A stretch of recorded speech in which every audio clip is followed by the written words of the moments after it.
नमस्कार। मैं स्वप्निल और आप the news launcher Uttar Pradesh Uttarakhand देख रहे हैं।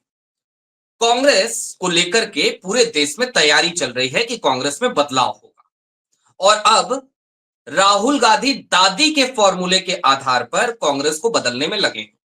लेकिन ऐसे में उत्तर प्रदेश में क्या होगा, ये एक बड़ा सवाल है और राजनीतिक रूप से सबसे बड़ा सूबा है उत्तर प्रदेश।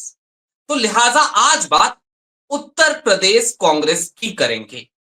सबसे पहले संतोष जी को जरा जोड़िए। संतोष भाई, बहुत बहुत स्वागत है। बहुत बहुत धन्यवाद स्वप्निल भाई। संतोष भाई, ये राहुल गांधी कांग्रेस को बदलने में लगे हैं। कल की तारीख में एक बैठक हुई। उस बैठक में संयोग ऐसा हो गया कि उत्तर प्रदेश के वर्तमान प्रभारी यानी कि पांडे जी मौजूद रहे और साथ ही साथ उत्तर प्रदेश के पूर्व प्रदेश अध्यक्ष, जिन्होंने उत्तर प्रदेश पुलिस की लाठियां खाने का रिकॉर्ड बनाया, अजय कुमार लल्लू, चूंकि अब वो उड़ीसा के प्रभारी बन गए हैं, तो वो भी मौजूद थे। कल की ये बैठक हुई इस संदर्भ में कि अब संगठन को कैसे मजबूत किया जाएगा और उसको लेकर के कांग्रेस ने एक फॉर्मूला तैयार किया है। एक फॉर्मूला जिस पे पहले कांग्रेस चला करती थी। तो सबसे पहले दर्शकों को जरा ये बताइए कि वो फॉर्मूला क्या है और क्या वाकई में आपको कांग्रेस बदलती हुई नजर आ रही है उस फॉर्मूले के आधार पे? देखिए सोमिल भाई, कांग्रेस के उस फॉर्मूले से पहले मैं जरा दर्शकों को बता दूं कि कांग्रेस पिछड़ती कैसे चली गई। एक जमाना था जब कांग्रेस में जिला स्तर से लेके राज्य स्तर तक और केंद्र स्तर तक नेता हुआ करते थे। वो नेता जो न केवल अपनी पंचायत का चुनाव, अपने मेयर का चुनाव, विधायकी का चुनाव, सांसद का चुनाव जीत कर आने की क्षमता रखते थे, बल्कि अपने आसपास के इलाकों में भी चुनावी गणित को प्रभावित करने की क्षमता रखते थे। धीरे धीरे कांग्रेस कैसी पार्टी बनती चली गई, धीरे धीरे कांग्रेस ऐसी पार्टी बनती चली गई जहां गणेश परिक्रमा करने वाले लोग नेता बनते गए। दिल्ली से विधायकी का टिकट लेकर लोग क्षेत्र में चले जाते थे, दिल्ली से सांसदी का टिकट लेकर लोग क्षेत्र में चले जाते थे। अभी कांग्रेस पार्टी में, हालांकि ये बड़ा अजीब लगेगा, लेकिन अभी कांग्रेस पार्टी में एक बहुत बड़े पद पर है मीडिया सेल में, वो सीधे दिल्ली से टिकट लेकर लोकसभा का चुनाव लड़ने चली गई थी और कितनी बुरी तरह से हार के आई थी, ये सबको पता है। तो गणेश परिक्रमा करने वाले लोगों को टिकट मिलने लगा, जमीन पर संघर्ष करने वाले लोगों को दिक्कतें होने लगी। धीरे धीरे जो चुनावी फंड जाया करता था दिल्ली से स्वप्निल भाई, वो उन नेताओं को जाया करता था जो दिल्ली से चुनाव लड़ने के लिए भेजे जाते थे। तो कम होते गए, कद्दावर नेता एक एक करके पार्टी छोड़ते चले गए और एक एक करके तमाम नेताओं की पार्टी छोड़ने के बाद कांग्रेस कमजोर होती चली गई। ये अच्छी बात है कि राहुल गांधी ने गुजरात में जाके स्लीपर सेल की बात कही, बीजेपी के एजेंट की बात कही। बिहार में उन्होंने चुनाव से पहले, कई महीने पहले, प्रदेश का प्रभारी बदल दिया, कृष्णा अल्लावरू को भेज दिया और उसके बाद उन्होंने प्रदेश अध्यक्ष भी बदल दिया, दलित प्रदेश अध्यक्ष उन्होंने बिहार में बनाया। लेकिन कांग्रेस का रिवाइवल या कांग्रेस को फिर से ताकतवर तब तक नहीं माना जा सकता, या कांग्रेस तब तक फिर से ताकतवर नहीं बन सकती जब तक वो उत्तर प्रदेश में ताकतवर ना बन जाए। जो प्रदेश देश की लोकसभा में 80 सांसद भेजता है, जिस प्रदेश में दशकों तक कांग्रेस पार्टी का राज रहा है और बीडीएम फॉर्मूले के तहत कांग्रेस पार्टी का राज रहा है। आज उस उत्तर प्रदेश बीडीएम की को हालत एक्सप्लेन क्या है? कर दीजिएगा। बीडीएम एक्सप्लेन कीजिएगा जरा।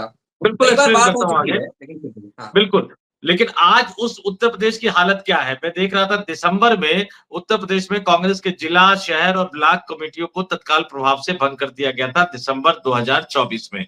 हम मार्च 2025 में बैठे हुए।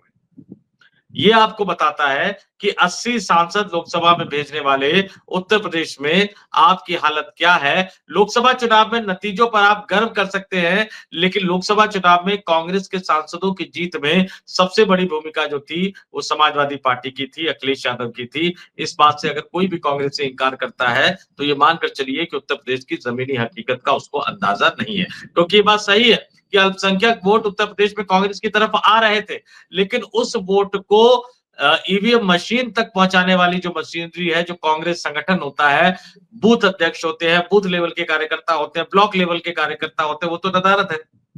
दिल्ली से बड़े बड़े नेता जाते हैं, उनके स्वागत सत्कार में लगे रहते हैं, क्योंकि उनको पता है कि दिल्ली वालों का स्वागत करेंगे तभी जाकर आपको पद मिलेगा। बीडीएम फॉर्मूले पे आता हूं। दशकों तक जवाहरलाल नेहरू ने, इंदिरा गांधी ने और उसके बाद एक चुनाव राजीव गांधी भी जीते थे, इसी बीडीएम फॉर्मूले के तहत इस देश पर राज किया। ब्राह्मण, दलित और मुस्लिम जब मैं ब्राह्मण की बात कर रहा हूं तो इसमें कई अन्य अगड़ी जातियां भी आ जाती है, जिसका एक बड़ा हिस्सा कांग्रेस पार्टी को मिलता रहा है। ब्राह्मण पूरी तरह से कांग्रेस पार्टी के साथ खड़े रहे, दलित पूरी तरह से कांग्रेस पार्टी के साथ खड़े रहे। जगजीवन राम को बाकायदा कांग्रेस पार्टी ने उप प्रधानमंत्री तक बनाया था, और मुस्लिम कांग्रेस के साथ बड़े पैमाने पर खड़े रहे। मुसलमानों को न केवल इस देश के विश्वविद्यालयों में, इस देश के अलग अलग शैक्षणिक संस्थानों में, यहाँ तक कि देश में बड़े से बड़ा पद भी जो है वो मुसलमानों को कांग्रेस पार्टी ने दिया। तो ये तमाम चीजें निकल कर सामने आई। धीरे धीरे धीरे धीरे कांग्रेस उस वोट बैंक को बुलाती चली गई, बीडीएफ के बल्ले को उन्होंने साइड कर दिया, और कांग्रेस यूपी बिहार समेत तमाम राज्यों में एक तरह से कमजोर होती चली गई। अब जो मीटिंग हुई कल, प्रभारियों की जो महत्वपूर्ण मीटिंग हुई, उसमें जो सबसे बड़ा लबो-लुआब निकल कर ये आया कि अब जिला अध्यक्षों की सिफारिश पर टिकट दिए जाएंगे। सीईसी की बैठक में जिला अध्यक्षों को बुलाया जाएगा। हालांकि उसकी अपनी एक व्यवहारिक दिक्कतें हैं स्वप्निल भाई। मान लीजिए उत्तर प्रदेश में लोकसभा चुनाव के टिकट बंटवारे को लेकर सीईसी की बैठक दिल्ली में राष्ट्रीय मुख्यालय में होनी है। कितने जिलों के जिला अध्यक्षों को आप बुला लेंगे? और टिकट जो चूंकि उत्तर प्रदेश में 5-6 चरणों में लोकसभा का चुनाव होता है, तो फेज वाइज आपको वो करना पड़ेगा। और जिस सीईसी की मीटिंग में अशोक गहलोत से लड़ नहीं पाए थे राहुल गांधी, अशोक गहलोत राजस्थान से टिकट लेकर आए थे उम्मीदवारों का। राहुल गांधी ने पूछा कि अरे आप तो पिछली मीटिंग में आए थे, आपने कहा था कि सिटिंग विधायकों के प्रति गुस्सा है, तो सिटिंग विधायकों का टिकट बदलना पड़ेगा। आप तो जितने आपके सिटिंग विधायक है सबके नाम लेके फिर से आ गए। राहुल गांधी अशोक गहलोत में तीखी बहस हुई, बाद में सोनिया गांधी ने बीच बचाव किया, और राहुल गांधी अपने तमाम उम्मीदवारों का नाम फाइनल करवा के सीईसी से ले गए, और वो ज्यादातर उम्मीदवार चुनाव हार गए। कांग्रेस पार्टी राजस्थान में चुनाव हार कर सत्ता से बाहर हो गई। तो सिद्धांत के तौर पर यह फैसला बिल्कुल सही है कि जिला अध्यक्षों की राय ली जाएगी, लेकिन सीईसी की बैठक में आला कमान ही फैसला करेगा, मुहर आला कमान ही लगाएगा। और उत्तर प्रदेश में अगर आप जिला, शहर और ब्लॉक पर महीनों तक आप जिम्मेदारी तय नहीं कर पाते हैं, नामों का ऐलान नहीं कर पाते हैं, तो इससे आपकी सोच का पता लगता है कि आप उस राज्य के बारे में क्या सोच रहे हैं। जी सो ठीक बात है, ठीक बात है। लेकिन संतोष भाई, स्थितियां थोड़ी सी बदल गई हैं, और मैं इसलिए ऐसा कह रहा हूं क्योंकि कांग्रेस को मैं बहुत बारीकी से कवर कर रहा हूं, काफी दिनों से कर रहा हूं। मुझे एक चीज नजर आती है और उसके बारे में जरा सा मैं आपसे एक्सप्लेनेशन चाहूंगा। जब राहुल राजनीति में आए थे, मैं वहां से शुरू करना चाहता हूं। 2004 से पहली बार सांसद बने, राजनीति में आए। राहुल उस समय एक बकायदा एक प्लान लेकर के चल रहे थे कि अब कांग्रेस को गठबंधन की राजनीति से बाहर निकालना है। उसके लिए राहुल कोशिश करना चाहते थे। सोनिया गांधी की कांग्रेस थी उस समय पे। सोनिया गांधी ने गठबंधन की राजनीति को महत्व दिया। राहुल का वो प्रोजेक्ट उस जमाने में ठंडे बस्ते में चला गया। जिस वक्त अशोक गहलोत वाली आप बात बता रहे हैं, उस वक्त तक भी सोनिया गांधी का एक प्रभाव दिखता था। अरे कर्नाटक के चुनाव में भी सोनिया गांधी का एक प्रभाव देखने को मिला था, जब डीके शिवकुमार और सिद्धारमैया वो सारी चीजें चल रही थी। अब समझना यह है मुझे कि आज की तारीख में सोनिया गांधी एक तो राज्यसभा में चली गई, वो चुनावी मैदान से हट गई इस बार। पहली चीज, उन्होंने एक सीधा संदेश दे दिया कि भाई मुझे जब तक कांग्रेस चलानी थी मैंने चला ली, अब कांग्रेस राहुल चलाएंगे, अब कांग्रेस अगली पीढ़ी चलाएगी। ये तो एक सीधा संदेश है। तो क्या अब राहुल के पास वो फ्रीडम है कांग्रेस के भीतर कि राहुल अपने मन से फैसले ले सके? क्योंकि अब लेते हुए दिख रहे हैं, उनका एक अग्रेशन दिख रहा है। दूसरा, इसी में एक सवाल जोड़ दूं कि जब मैं दादी के फॉर्मूले की बात कर रहा हूं, यानी मैं 70 के दशक की बात कर रहा हूं, उस दशक में जिला अध्यक्ष बहुत महत्वपूर्ण कड़ी हुआ करते थे कांग्रेस की। तो आज की तारीख में राहुल जब जिला अध्यक्षों पे फिर से भरोसा जताना चाहते हैं, तो क्या वाकई में आपको लग रहा है कि उत्तर प्रदेश में राहुल इस फॉर्मूले को लेकर के जा पाएंगे? क्योंकि एक प्रभाव दिखता है उन्हीं के परिवार का, एक प्रभाव दिखता है वहां पे। प्रियंका गांधी जी और सिंधिया जब वहां पे गए थे, तो ये जो आप जिस कार्यकारिणी के भंग करने की बात कर रहे हैं, जिस आप जिला कमेटियों की और बूथ कमेटियों की, ब्लॉक कमेटियों की को भंग करने की बात कर रहे हैं, वो सारी कमेटियां प्रियंका गांधी के जमाने में बनी हुई थी। तो क्या अब राहुल अपनी टीम खड़ा करना चाह रहे हैं क्या उत्तर प्रदेश में? देखिए स्वप्निल भाई, एक बात तो बिल्कुल सही है कि उत्तर प्रदेश में किसी भी जिले में चले जाइए, मैं उत्तर प्रदेश के लगभग सारे जिले, एक दो को छोड़ के लगभग सारे जिले घुमा हूं और कई बार घुमा हूं, जहां से कांग्रेस को 100 वोट भी नहीं मिलते जिस बूथ पर, उस बूथ पर भी कांग्रेस के कार्यकर्ता है। जिस संसदीय क्षेत्र में 10,000 या 15,000 वोट में नहीं मिलते, वहां भी उस जिले में भी कांग्रेस का कार्यालय है, जहां आज की तारीख में भी 5-7 अखबार आते हैं, जहां आज की तारीख में भी कार्यकर्ता बैठते हैं, आपस में बातचीत करते हैं। उन्हें जरूरत है एक बूस्टर की। जैसे ही एक बूस्टर मिलेगा, जैसे कि 2009 के लोकसभा चुनाव में उत्तर प्रदेश में हुआ था, एकदम से कांग्रेस निखर कर खिलकर बाहर आ जाएगी।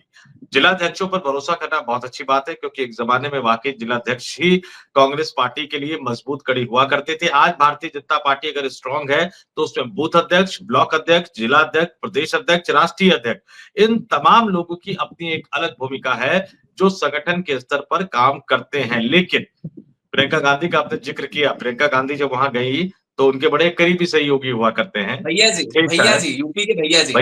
भैया जी, तो बहुत बड़े नेता से लड़ गए थे वो। और राहुल गांधी का एक्सपेरिमेंट देखिए, 2009 में उनके कोटे से कितने युवा नेता मनमोहन सिंह सरकार में मंत्री बने थे। ज्योतिरादित्य सिंधिया आज कहाँ है, जितिन प्रसाद आज कहाँ है, मिलिंद देवड़ा आज कहाँ है, कई अन्य नेताओं के नाम, इसमें आरपीएन सिंह का भी नाम ले सकते हैं, जिनसे प्रियंका गांधी की काफी बहस हो गई थी। एक सचिन पायलट एकमात्र उनके साथ अभी तक बचे हुए हैं, लेकिन सचिन पायलट के साथ भी किया गया अपना वादा वो पूरा नहीं कर पा रहे। तो आप उत्तर प्रदेश को लेफ्टिस्ट विचारधारा से नहीं हाँक सकते, ये बिल्कुल नहीं हाँक सकते आप, कि कोई लेफ्ट के विचारधारा के बदले को लेकर आप उत्तर प्रदेश के सियासी गणित को सॉल्व करना चाहते हैं, तो वो सॉल्व नहीं कर पाएंगे। मैंने बीडीएम बल्ले की बात कही, लेफ्ट जो है वो बीडीएम बल्ले पे यकीन नहीं करता, बीडीएम के फॉर्मूले पर यकीन नहीं करता, ये लेफ्ट की विचारधारा है। दूसरी जो सबसे बहुत ही महत्वपूर्ण बात है कि मैं क्यों ऐसा कह रहा हूं, जवाहरलाल नेहरू एक जमाने में समाजवादी विचारधारा के नेता माने जाते थे। प्रधानमंत्री बनने के बाद उन्होंने समाजवादी नीतियों को भी लागू करने की पूरी तरह से कोशिश की, लेकिन उत्तर प्रदेश में राजनीति में उन्होंने लेफ्ट फ्रंट के नेताओं को कांग्रेस पार्टी में बढ़ावा नहीं दिया, कांग्रेस पार्टी में तवज्जो नहीं दिया। महाकुंभ की बहुत चर्चा हो रही थी, आज महाकुंभ के आंकड़ों को लेकर केंद्र सरकार ने सदन में बता दिया कि उनके पास बगल में मरने वाले लोगों का आंकड़ा नहीं है। उसी महाकुंभ में देश के प्रधानमंत्री होते हुए जवाहरलाल नेहरू जाया करते थे, उनकी तस्वीरें आती थी कुंभ में डुबकी लगाते हुए, गंगा में स्नान करते हुए। बहुत सारे लोग ये मानते हैं, या बीजेपी का जो व्हाट्सएप यूनिवर्सिटी का जो ज्ञान है, वो लोगों को ये बताता है कि नास्तिक थे, हिंदू धर्म की परंपरा का सम्मान नहीं करते थे जवाहरलाल नेहरू। लेकिन अगर आप पुराने जमाने में जाएंगे, तो कुंभ के स्नान की कई तस्वीरें जवाहरलाल नेहरू को निकल कर सामने आ जाएगी, योगासन करते हुए कई तस्वीरें जवाहरलाल नेहरू की सामने आ जाएगी। तो अगर आपको उत्तर प्रदेश को, बिहार को, ज्यादातर राज्यों को अगर आपको जीतना है, तो आपको कहीं ना कहीं एक बीच का रास्ता निकालना पड़ेगा। आप लेफ्टिस्ट लोगों को साथ लेकर न यूपी जीत सकते हैं, न बिहार जीत सकते हैं। और फिर एक बड़ी बात, बिहार में एक जाति के प्रदेश अध्यक्ष से मुक्ति पाली है, जो कांग्रेस का वोट बैंक रहा नहीं है। उत्तर प्रदेश में भी अजय राय साहब प्रदेश अध्यक्ष है, अभी रायता फैला दिया था उन्होंने, कुछ दिन पहले वो नरेंद्र मोदी के खिलाफ लड़े, बुरी तरह से हार गए। अभी उन्होंने कह दिया था कि भाई प्रियंका गांधी और राहुल गांधी दोनों कुंभ के स्थान में आएंगे, जबकि ऐसा कोई प्लान था नहीं। तो आपको ऐसे रायता फैलाने वाले प्रदेश अध्यक्षों से एक एक करके मुक्ति पानी होगी, और जिला अध्यक्ष आपको वो तय करने होंगे जो दिल्ली का कम से कम चक्कर लगाए। अगर दिल्ली के आला नेताओं के आशीर्वाद से वो जिला अध्यक्ष बनते जाएंगे, तो फिर जैसी कांग्रेस आज है वैसी कांग्रेस कल भी रहेगी। तो आपने फैसला बहुत अच्छा कर लिया सैद्धांतिक तौर पर, लेकिन जमीनी तौर पर आप उस फैसले को कितनी ईमानदारी से लागू कर पाते हैं, और अपने आसपास आप किस तरह के विचारधारा के लोगों को रखते हैं, इस पर डिपेंड करता है कि राहुल गांधी कितनी कामयाब हो पाती है, कांग्रेस उत्तर प्रदेश में कितनी कामयाब हो पाती है। ठीक बात है संतोष भाई, चूंकि समय का अभाव है तो मैं सिर्फ 1 मिनट में चाहूंगा संक्षेप में। कल की तारीख में जो प्रभारियों की बैठक हुई, मैंने वहां से इसलिए शुरू किया क्योंकि वाकई में एक तो उत्तर प्रदेश के वर्तमान प्रभारी और दूसरा पूर्व प्रदेश अध्यक्ष अजय कुमार लल्लू वहां पे थे। अब चूंकि आपने अजय राय जी की भी बात कर दी है, अजय कुमार लल्लू एक तरफ एक ऐसे प्रदेश अध्यक्ष रहे जिन्होंने संघर्ष करने का रिकॉर्ड बनाया, और शायद यही एक बड़ा कारण है कि उनके ऊपर एक भरोसा जताया गया, उनको उड़ीसा भेजा गया जहां पे अब कांग्रेस के लिए संभावनाएं, नई संभावनाएं पैदा हो गई हैं बीजेडी के बाद। अब सवाल ये उठता है दरअसल, और इसको जरा संक्षेप में समझाइएगा, कि क्या उत्तर प्रदेश में भी प्रदेश अध्यक्ष बदले जा सकते हैं, और बदले जा सकते हैं तो कौन?